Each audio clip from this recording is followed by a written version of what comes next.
Joining us now on the program, he is the head coach of Grand Canyon, coming off a great historic season where they went 47-8, making it to the NCAA tournament.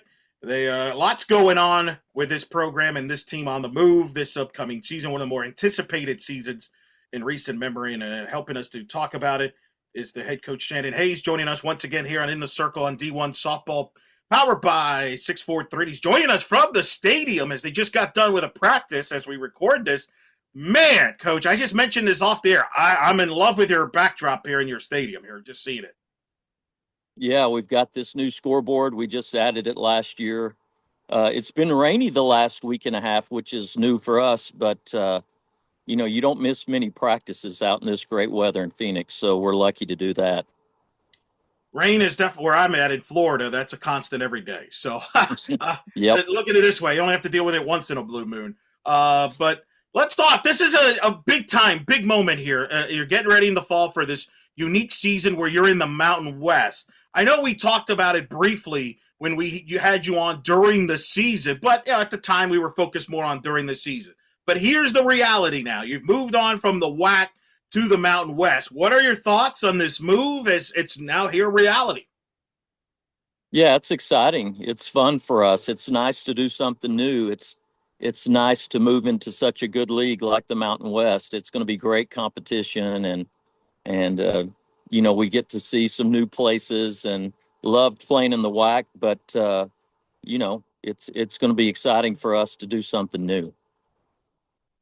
What's been what's it been like getting to know some of the coaches? There's one in particular that I know you know very well, which we'll talk about as we go here. But and what are some of the adjustments, if not on the field, maybe off the field, that you're having to do with the new league, new members, new trips? Probably. I know you all just recently got your conference schedules. The conference tournament will be in Reno, hosted by Nevada. What are some of the adjustments like? Yeah, everything's an adjustment. I know most of the coaches already fairly well, of course. So I know, there's going to be no easy weekends. But yeah, new travel, just, you get comfortable when you're in a league for as long as we've been in the WAC as far as doing your travel and how things are done. So there's all those new nuances that you get used to, but it's exciting. I mean, going and playing in such a good league, I think it'll be a very highly rated RPI league, and so the challenge is something we look forward to. And it's so unique this year because some members are leaving after the season, some are staying. You're joining, so it's kind of all over the place. But I think for just this upcoming season, let's just focus on this season. This has got a chance to be as strong of a league as it gets. I think it's got a great shot to be a top 5, top 6 league when you consider what Nevada has coming back, San Diego staying, the job coach Nuvi, your program being added to that. Do you all talk about that as coaches? I think you got a shot to be a multi-bid league this year. Yeah, of course we do, and we want to uphold our end of the deal and try to be as good as we can be to help our league be strong. But yeah, especially next year with all the really good softball teams that we have that have great legacies and tradition, like San Diego State, and you got Fresno, Nevada, Utah State's really coming on. Nicole's always going to be good at New Mexico, Jen at CSU. I mean, we're apprehensive. We're nervous because we know it's a really good league, but also, that's part of what makes it fun. What are you looking forward to finding out about the Mountain West that maybe, you haven't, obviously you played in the WAC. WAC had some good teams, but there's going to be some new experiences here. What are some things you're looking forward to learning or finding out about the league? Well, everything. Luckily, since we've been here, we've played a really good non-conference schedule, and we've got to play a lot of teams in this league. We run in, last year was the first year we didn't run into San Diego State. We would see them several times in regional. We play them during the year, so very familiar with them, know how good they are, but, haven't played Nevada yet since I've been here, and we've played CSU some, but just playing those new teams, going to new places. I've never been to Fresno or San Jose to play, and so that's going to be interesting for us. Next year, Hawaii comes in. So of course the girls are excited about that. That's the one series that they all hope we're playing on the road. But yeah, just going and seeing the new places and seeing how we stack up. I love that line. I feel like Hawaii every time. Everybody, I think that's the one series everybody's like, yeah, sure, let's go over there. We don't mind. We'll play on the road. I wonder why. That makes a ton of sense. I've noticed your university has stepped up. You mentioned this, that the university's always been is all in on athletics, and that's one of the reasons why you're happy where you're at. You signed an extension shortly after that, ironically, after you came on the show, so that proved it. But talk about the university, because I know there's some big, they've made some announcements. They're enhancing the broadcasting. They've brought in someone like Darren Sutton to be involved, for example, on their broadcast. I mean, they're doing a lot of different things in this move. Just talk about what's it like from the university standpoint as they are stepping up to help coaches like you in the other sports at Grand Canyon. Yeah, I really don't like it in that they take away all your excuses as a coach. They're so proactive in everything we do. We've got a proactive president. We've got a very dynamic athletic director trying to get out ahead of how you see the climate in athletics and softball. Um, Softball's a big deal here, which makes me feel good. They really want to put an emphasis on our program here and all of our programs, as we've talked about before. But I would say we've done a really good job, as well as you can do, getting out in front of this new college climate, and as far as NIL and opting into the house settlement.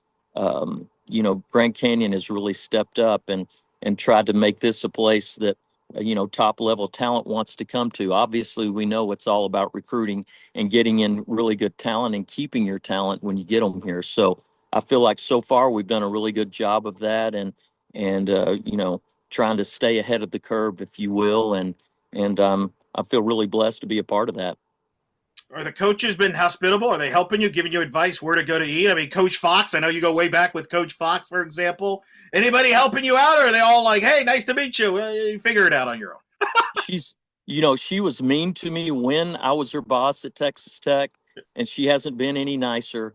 Um, so no, she's wonderful, a great friend. Just love seeing where, you know, her first week, when I was at Texas Tech and brought her on as my infielders coach. With her experience, she was a phenomenal infielders coach, of course. But that first weekend, her husband Andy was my dad, who was the baseball coach at the time, his GA, and they met that first week in the athletic dining hall. So to see where that came from, them meeting, falling in love, getting married, 3 kids later. Um, it's really cool to see Christy and Andy where they're at right now, and of course, very close to them. But so many super coaches in this conference that it's going to be fun to coach against. I knew Stacy way back when she was an assistant there, and obviously a phenomenal player, and with the tradition and the things they've done at SDSU. But the whole league's going to be really good next year, and it's going to be fun to see where it shakes out and where we can end up being.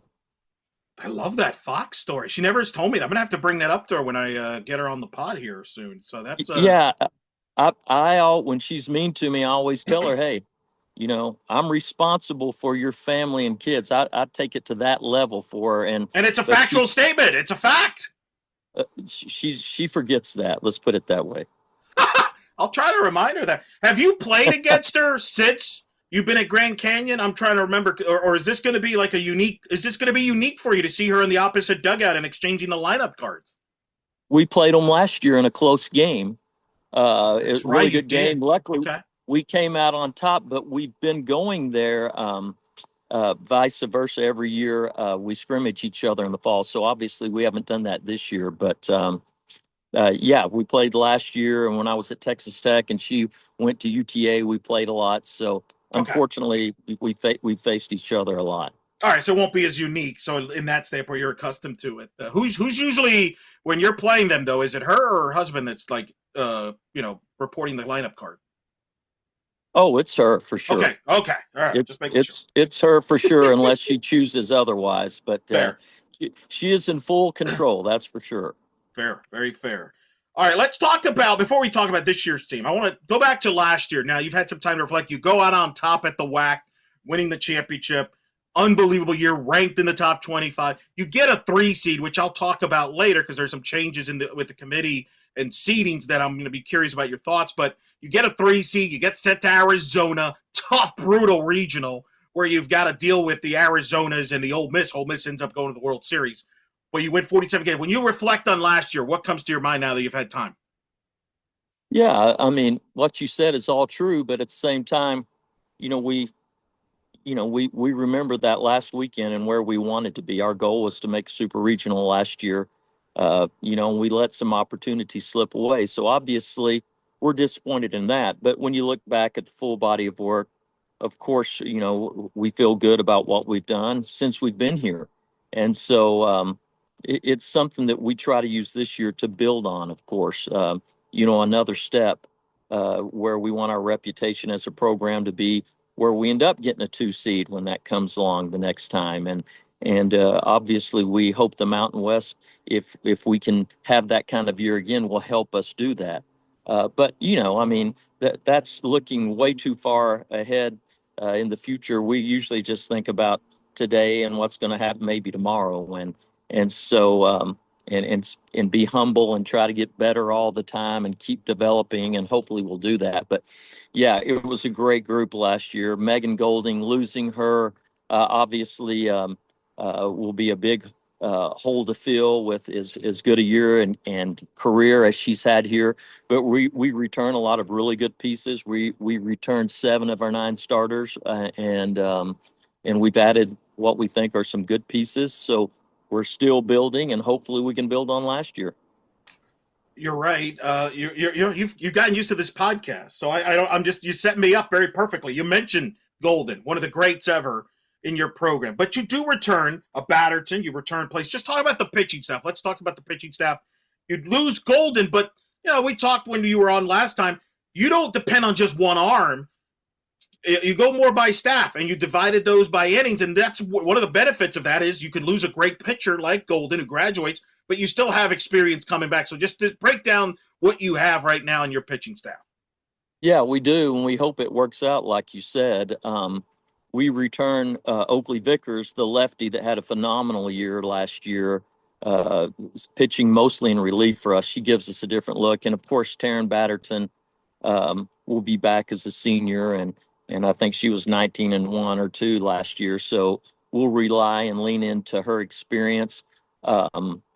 Maggie Place, who threw a lot of great innings for us, and is a drop ball change up pitcher that goes in well to what we have. And then off the transfer portal, Natalie Fritz, who was at New Mexico last year and had a really good year at New Mexico, she wanted to get back home, and we were fortunate enough to get her. She's really looked good this fall.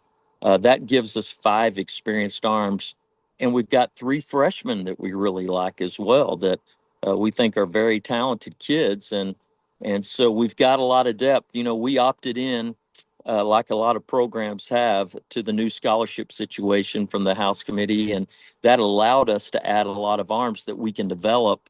And it's even a situation we might I've never redshirted kids, and we can give them a chance to grow and redshirt, not use a year of their eligibility. Some of those young arms, if we need to do that, and they'll end up getting their masters here, the way Grand Canyon works. So we've got a lot of depth, as you said. Using pitchers in multiple games, especially against really good teams, has helped us and worked for us, and hopefully it'll work for us some this year with all the arms that we have. It's a great point what you mentioned there with the freshmen. They can learn, just sit and learn from the experienced arms you have in front of them, and you don't have to rush them in if they're not ready. That's a nice luxury that not many could say they have. Yeah, for sure, and especially the talent that I've never had the talent as far as in a whole staff that we've have now. We've got some really good, high velo young arms that need to learn and learn on the go. And used to with 12 scholarships, you'd use those kids and you had to throw them in, and they had to learn by getting thrown into the fire. And hopefully we can kind of bring them along a little slowly, kind of like first round draft picks in the NFL, let them learn a little bit and see how Kat does things as our pitching coach, and we'll see how that works. So it's interesting. It sounds to me like this revenue sharing that's now in college athletics. It's college, you guys are benefiting. You're obviously being taken care of. Is that accurate? How would you describe that? Yeah, I mean, different programs can do it to different levels, of course. Uh, um, And so we don't have football here, which is can be a blessing and a curse. We don't get the revenue from that, but we also don't spend the revenue on that. And so we're able to, in all of our sports, really, um, in my opinion, hone in on being good at those sports. And so I really feel like what we've done here, especially, at I would say a next to five type conference that we're in a really good situation as far as planning for our NIL. We really want to emphasize here keeping the kids that we have and the talent that we have. We feel like our recruiting classes have been really strong, and so we're trying to do that. And I think we've been in a good position to do that because Grand Canyon has been a school that kids love to go to with the weather and being a faith-based school. We've got a lot of things going for us that we try to use to our advantage. Let's talk about the offense. And we start with the offense. We can't start without talking about Savannah Kirk, who, again, I'm going to read these numbers. It's like video game numbers, but it's reality. 505, 50 steals. That's just a couple of those major stats. She's got more, but we have, coach has only got a spare time with us. So, unbelievable player. One of my goals, coach, this upcoming season is to get her on the pod and get the campaign going because she is clearly underrated with what she's done for your program. Oh, it's ridiculous how underrated she is. Um, she's good against everyone. That's her numbers. I think the Mountain West Conference did hurt her a little bit as part of her accolades in the postseason. But if you look, I think her average outside of conference was better than it was in conference. I mean, against the great teams, she put up great numbers, and that's 50 for 50 stolen bases. She was never thrown out. She's a tremendous player. She has a ferocious attitude to go win. And besides being a really phenomenal offensive player, she's one of the best in the country defensively. She's just a phenomenal player. So she's a foundational piece of our program for sure. And she takes great pride in being a Lope and being here at Grand Canyon. And so, yeah, I mean, I can't say enough good things about her. I just can't believe how underrated she is, and the kind of the disrespect that she got putting up those type of numbers. I've never had anybody come close to putting up those kind of numbers. Those are first team All American numbers. And so, if we can get just a large part of that production this year that we got last year, that would be phenomenal. And I wouldn't put it past her. What makes her special? Did you know right away when you first spotted her? What makes her such a special player? Well, it starts with her mindset. She's got a mindset to always compete. I don't care if it's early in the year practice or the biggest game of the year. She's going to have the same mindset to come out and compete. She's just a tremendous competitor, and always knew she would be good and hoped she would be this good. Never imagined it would be this good. But when you have the combination of speed and power in her hands that she has, um, and just great barrel control, she can bunt for a hit. She can slap in the gap for a triple. She can do so many things to hurt you, and just so consistent with her approach. And she hit 505 without a big amount of walks. I mean, she's a kid that's wants to put the ball in play, so that makes it that much more impressive. But yeah, it starts with her mindset, and she's a great leader in that way, and that she shows the younger kids that we have how to come out every day and compete. Let's talk about the rest of the offense. You got personnel like Jada Cooper back, hit 12 homers, 48 RBIs, 364. Gonzalez, 383. Just talk about the rest of the offense and what you envision from this lineup. Yeah, those two that you talked about, you know, I think they're going to be even that much better next year. Gonzalez and Cooper, the 3 and 4 holes in our lineup. You know, Jada will have another year under her belt to hit as a sophomore, and she's really shown improvement this fall, which is scary because she's got crazy power and crazy talent to hit, and Emily's such a mature professional hitter. We're sad that she's going to be a senior, but yeah, it starts with those two going behind Savannah and knocking her in, and then we have Sydney McCrae that um, had a really good year for us last year coming out of Florida Southwest. She's a phenomenal athlete. She has really improved. This will be her second year out of junior college, and through my experience having these JC kids, that second year is where they really come on, and we've seen that this fall. She's such a phenomenal athlete. Her brother plays in the big leagues with the Giants, and her dad played in the big leagues with the White Sox. So she's got that gene pool. So yeah, having those four, we added from Virginia Tech, Trinity Martin, who had really good numbers for them last year and didn't play a ton and graduated early because she had such great talent in front of her in the outfield, with the phenomenal hitting team that Pete had. And she's really going to help our lineup from the left side with her power and her maturity. And so, yeah, those kids are going to be the foundation of our lineup. And we've got some young kids coming in that we really think will help us. And hopefully I'll get to talk about them in the future. You you mentioned Martin. What how do you see her fitting in so far? You mentioned the power that she brings. Do you see her as an everyday outfielder starter? How do you envision her? Yeah, I mean that's why we got her is because she was playing part time for the Hokies and putting up good numbers. I think she had like 12 doubles and 7 or 8 home runs last year, but she's playing behind somebody that had 30 home runs. And so, her maturity and hitting from the left side, she's a really solid player. Obviously, she's been very well coached. Jamie Bailey, one of my assistants that was on Pete's staff 2 years ago and played with Pete, played with her, and that was our connection there. And so, if we can keep her healthy, she could hit anywhere from 2 to 5 or 6 in our lineup. And so that experience for us and playing in the Mountain West, hopefully will pay big dividends for us. Getting mature kids like that that come in with something to prove. That's kind of what everybody's looking for in the portal right now is to get that kind of experience. And we were lucky getting her and Natalie Fritz, two big portal gets for us. Do you think you have more power this year than you had last year offensively? Oh, definitely. I definitely think we will. I feel like she could be a 15 home run type girl, and I Wow. feel like Jada and Emily will both improve their numbers. And then we've got some freshmen that really swing the bat well. So yeah, we're hoping that we can be an 80 home run type team and still 100 bases. You've put those two things together, you've got a dynamic offense. It's so much experience coming back offensively.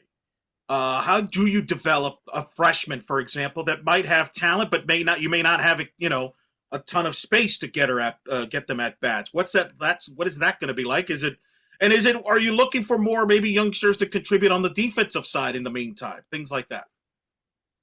Yeah, but it's like anything. If you want to be really good, you want to have nine that can be Yeah. dynamic somehow offensively, and that's what everybody's shooting for. And we're trying to improve in the spots where last year we might have been a little weaker in our lineup, and we'll see how that goes. But the fall is so important for these freshmen coming in, especially as many as we have.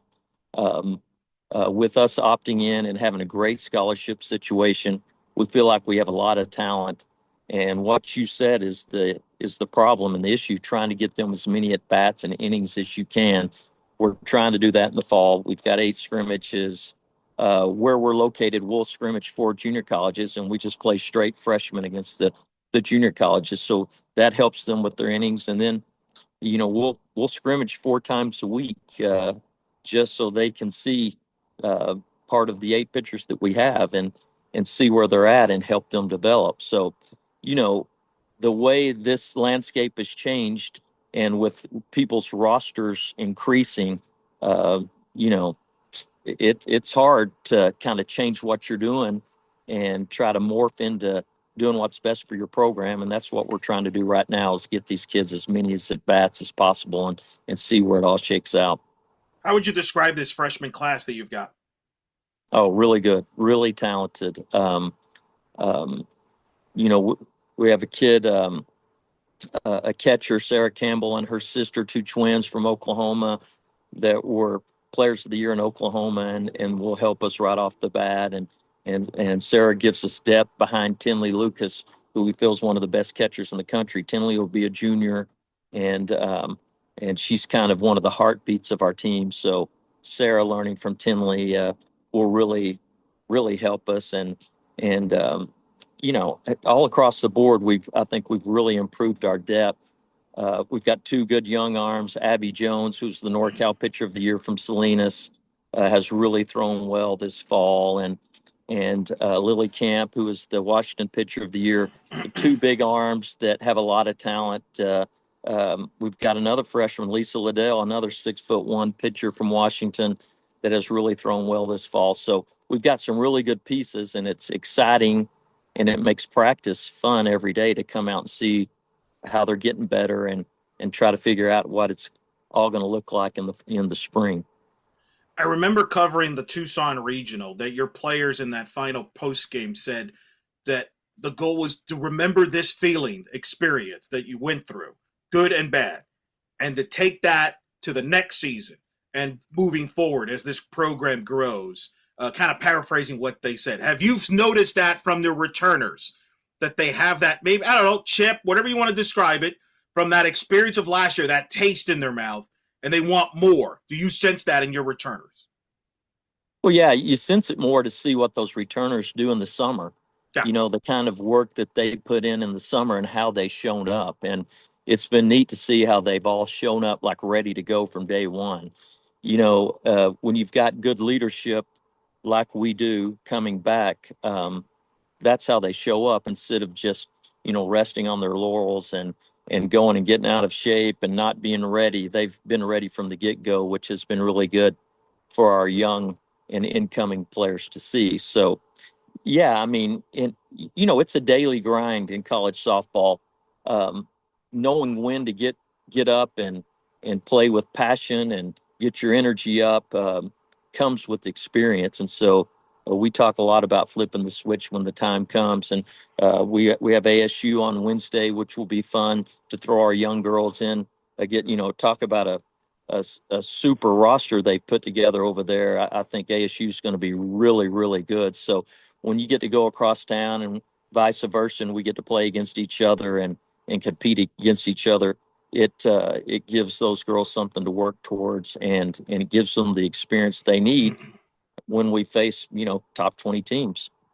Describe softball in the state of Arizona because it's fun. Like you in Arizona State, you beat them twice last year in the regular season, but you played Arizona, played them tough, played them in the regionals. Uh, what's it like for those that have never been to the state of Arizona? What is softball like in the state of Arizona? What's the talent level like in the state of Arizona? Well, it's huge and it's different. Like from Oklahoma, for example, in Oklahoma, you have like 20 Division II schools, and then you have the three Division I schools. We have the three Division I schools here, of course, but other than that, you just have some NAIA schools. You don't have any D2 softball, which is a little different, and it takes away some teams to get to scrimmage against. But yeah, it's, you know, if you're good in Arizona, you're gonna, you know, your talent will travel just because you know that the two programs that you're going against and U of A and ASU are always going to be really good. You know, ASU was down for a minute when Trish left because they lost a lot of their roster, and what Megan's done to build back that roster has been tremendous. I've really got to tip my hat to her. I mean, they are really going to be good this year if they can keep everybody healthy. And so I've been impressed with what they've done. And obviously, U of A has that great tradition as well. And Caitlin's always going to be good. So, you know, it's a great pressure to have to try to stay in step with programs like that and use those programs as a measuring stick and see where you're at. And I really enjoy that. And it's been fun for us to kind of build up our reputation over the past 4 years since I've been here, to be able to compete with really good teams like that. And so yeah, it's fun, and it's also a little nerve wracking when you go play them because you know you've got no easy games ahead of you. I want to ask you a big overall big picture in softball. Obviously, the big news, one of the big news in the offseason was the committee of the NCAA. This year, upcoming season will be the first time they will seed 32 teams instead of just the 16. I bring that up because I feel like that would have impacted your team last year. You were right there at an argument to be a 2 seed with your RPI, some of the marquee wins you had out of conference, etc. But you got instead a 3 seed at Arizona, which geography played a role in that. Let's be real. You've been sent to UCLA and Arizona because those are the 2 places you can bus. Now, in theory, with the 32 seeds, that shouldn't be as big. It's not shouldn't be as big of a factor. At least take some of that away, where you could go somewhere and earn a 2 seed in theory. We don't know. We'll see what it plays out. But what was your reaction to that when you heard about the 32 seeds? Yeah, hopefully it's good for us. If we can play our way into a situation where that helps us like we did last year. We knew last year that we were going to go to U of A, whether a 2 or a 3 seed. And it really didn't matter that much in my mind because, whoever was going to go with us in U of A and Santa Clara was going to be really good. And we knew we were going to get an SEC team and we did in a hot team like Ole Miss. So, um, y- you know, it it could be a big deal, I guess. You don't want to be a 4 seed. That's the main thing you don't want to be.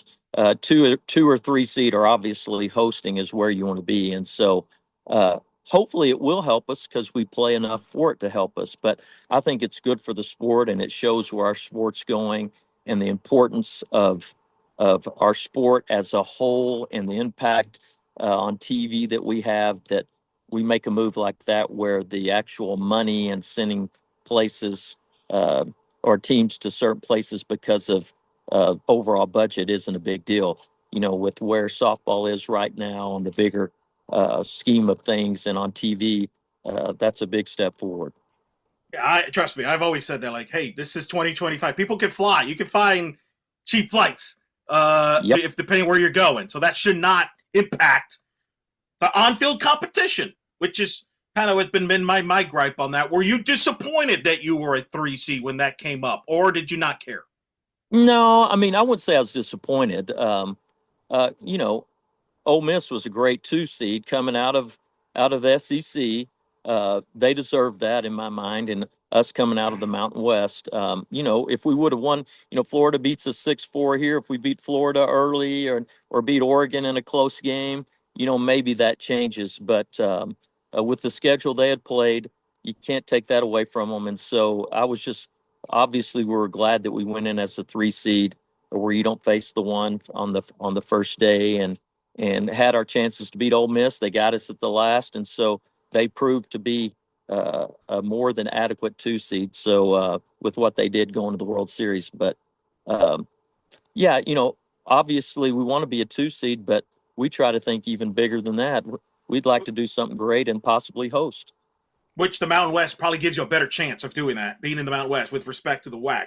The Mountain West, like we talked about, if with the teams that are potentially going to be really good with a multi-bid league, could put you in a position to possibly host if you take care of business in conference and out of conference. Sure, you'd have to be great out of conference. You'd have to be really great to do that, but at least you get a shot. And going back to the first of this interview, that's one of the exciting things to going into such a good conference like the Mountain West. And again, hopefully we can continue to play well. We'll see. Any impact as a result of changing conferences, going to the Mountain West from a non-conference scheduling standpoint? Has it any impact at all, either positive, negative, whatever, or is it pretty much status quo? And the status quo mean you're stacking up some marquee opponents because you've been able to attract some home marquee home games, not just going on the road and hey, we're going to go there. You've attracted some teams to come to your place, like Florida, as an example, the Arizonas, or that's expected. But I mean, you're attracting good teams. So I'm curious how your non-conference schedule is impacted, if at all, by any of this. We've tried to up our schedule every year. We've tried to be a good enough program, and with the improvement of our roster, hopefully we can keep improving our schedule. And I think this year will be the toughest that we've had. Hosting uh, pre-conference tournaments is something, one of the reasons why I'm here, and one of the great recruiting tools that we have here, because our weather's always so beautiful that people want to come play here. We go to San Diego State our fifth weekend because we don't have a conference series that weekend. The Mountain West isn't playing that weekend, so it's great to go there, and they're helping us get some games there. I think we played Notre Dame twice, and Wisconsin and San Diego. But yeah, with the weather we have and people wanting to come out and be assured that most 99% sure you're going to get your games in has really, really helped us. What's also helped us is being able to pick up some midweek uh, games during conference against Big 12 teams. Like this year, we started off, we'll have Oklahoma State. We have Central Florida. We may have to change that because of our own conference schedule. Um, BYU, we had Iowa State in the past, Kansas, picking up some Big 12 teams in the midweek really helps our RPI. And it's been really great for us to hear from those coaches saying, hey, we want to play you because it helps our RPI as well. So we take pride in that, and hopefully we can continue to do that. But yeah, whenever we can have a chance to play good Power Four teams, that only helps us. Hopefully we win, but win or lose, it helps us. That's a great point. And the midweek, that's become a trend. It was interesting. I just had Shelly Cousins, who's the head coach at Stetson here in Florida, and she talked about she's actually benefited from UCF going to the Big 12 because just like you, she's now able to pick up some Big 12 teams that are coming to Florida and to kind of, I don't want to say, to make up, it's a long trip. So teams are getting there early. Hey, get a midweek game in and or two. It gets quality competition, and so she's kind of benefited from that being close by. So that probably applies to you multiple times because of Arizona State, especially with Arizona State. That I could see that where a Big 12 school that's going to Arizona, it's like, well, we want to be there for a longer period of time to adjust. And hey, by the way, we got a top 35 RPI game we can pick up in the midweek. Yeah, absolutely. And that's exactly what's happened. And especially you have those teams in March and early April where if their school is on spring break, they can stay an extra couple of days and play us, and or maybe go over to SoCal and play there, or even play Fox at UNLV. And so picking up those extra games is really good for us. It's great experience for us. And again, it's nice where it helps them if our RPI is good enough to do it, and hopefully it'll be that. Last thing before we let you go, as you go through this fall and you learn more about your team and you get set for the season, what are a couple things you're looking forward to finding out about this group, this team in particular, that you're looking forward to finding out those things that will help determine how the season goes? Yeah, who's going to be in our starting nine, just like everybody else this time of year. You're anxious to see how things shake out towards the end of the fall and who you think will be in our starting nine. We've got so many talented kids, and they're battling against each other right now, and so that, and obviously how your pitching ends up. You know, you always have preconceived notions of how you think things will go. So it's fun to see if it pans out that way, and it never does exactly how you think it will. And it's fun to see who steps up and really develops and blossoms through the fall against the competition we're playing and against playing each other. So I would say it's that. Pretty much like every other team. That's what makes the fall so much fun, especially when you've got a lot of new kids like we do. Is this the most talented roster going into a season that you've had? Because I remember, like for example, like last year, a lot of people outside are like, "Man, he lost a lot of talent there, personnel. It's more of a rebuild." Turns out that rebuild turned into a reload with a great season. So because of that, you have a lot returning. So is this the most talented roster from an experience and talent standpoint combined that you've had since you've been there? Yeah, I think it could be. I mean, Could be. Yeah. from a pitching staff, of course it is. And with the ERA and the performance that Cat and the staff had last year, we may have more talent and not be as good number wise. But yeah, with the arms that we have, no question, it's the most talent I've ever had as a coach. The depth of arms that we have, and that can be a little bit of a problem sometimes, Eric, because knowing how to use them and how to develop them and who should pitch when is a challenge. If you got one or two that can throw, you just try to save their arms and not throw their arms off. And so trying to develop the young ones that we have, the talent we have will be a challenge. But yeah, with the adding of scholarships that we've been allowed to do through that House committee, we should have the most talent because we've got more money to bring those kids in from a scholarship standpoint. And so that has its challenges, of course, and that's why the fall has been really important for us. Of course, I'd be remiss. You mentioned Cat, coaching staff. I remember when we spoke, they were literally in their first year because you had to rebuild the staff. Uh, are they do you sense more comfortable there with them now here, year two with the staff? Like, how are they adjusting and the jobs they've been doing up to this point, for those that may not be Yeah, aware? yeah, of course. I mean, um, I feel so blessed to have the staff that we have. Hunter with my infielders and hitting, and Jamie helping me with the hitting, and Sandra has been with me all the way through. My director of ops, and with Kat and what she's done and what she did at Nichols before her. I mean, she's got a great reputation now, and I'm very lucky that to have them all still. Grand Canyon stepped up to help me keep my staff, which is wonderful. And so, very comfortable with them. They've got a lot of confidence now in what we're doing. And I think it's neat to see how excited they are with the talent that we have and the recruiting class that we have coming in next year. And you know, we it's a great vibe, and we feel like we're lucky to be here for sure. Well, and I can see based on the stadium, I'm seeing it at the backdrop there. You're out there at the stadium. Boy, that's beautiful. Yeah, Look at it. we got a great place here, so and good weather to boot. So That's beautiful. That's awesome. Thank you for the tour there. That's a first on the pod. I love the tour. We might, yeah, that's you got a second job in there. Any other? Is there anything you want to promote facility wise before we go? no, yeah, I mean, we just keep building things up here. They're always looking for things to do here to kind of take us to the next level. The scoreboard, of course, was a big deal for us and a big ad for us, and it's huge for our fan experience here. And besides the people that we've been able to play midweek and on all the great teams we've had coming in, it's just driven our crowds through the roof as far as our attendance. So it's neat to see all that come together a little bit, and I'm thankful to my admin for what they've done for us. Well, that's awesome. I'm happy to hear that, Coach, and I appreciate you taking the time. You literally are in the field, getting just wrapped up practice. Once again, a pleasure talking to you. I always enjoy. We could do this for hours, but you have a life and a team to get ready for. But we'll definitely get you on down the road. But hey, I appreciate you always taking the time to talk to us. Good luck. I'm going to be following you very closely, and thanks for always talking to us here on In the Circle on D1 Softball. My pleasure, E. I appreciate it.